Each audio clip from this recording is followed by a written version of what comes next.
that's what I did, and I feel great about it. I did flow nitrogen, so I am a good boy. I flowed my nitrogen. There's no carbon buildup in those tiny lines, which are 1/4 inch and 1/2 inch, I think. I'm pretty sure. 1/4 inch and 1/2 inch.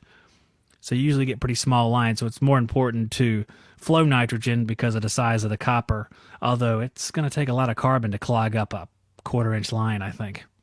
Just think about all the brazing we did coming up and all the carbon we spewed everywhere when we weren't flowing nitrogen and all the lines that really never had a problem. So you're going to have to be pretty bad at it, I think, to have an issue. That being said, it's better to flow nitrogen, and when at all possible, I do flow nitrogen. But I don't flow it every time because sometimes it's just a pain in the butt. You got like a quick braze to do, and you don't want to get out like a whole rig full of crap just to make one braze. And if you're doing something like small stuff like the 1/4 inch all the way up to like 1/2 inch and even 5/8, you put a little heat on it and you run that braze around. If you're using 15%, which is what I do, oxygen and acetylene, if you run the braze around, you're pretty much done within a few seconds of starting.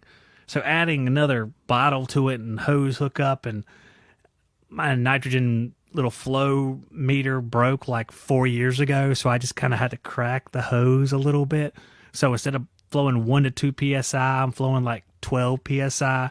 So I'm going from, displacing the air in the pipe to just kind of blowing the solder out of the joint while I'm trying to braze, which is not the case. Usually I can get it low enough where that's not a problem, but if you do flow it at too high pressure, I mean, it's going to blow the stuff right back out of the joint sometimes, especially if you have a long line set and the air or the nitrogen is just trying to get out of there as fast as it can.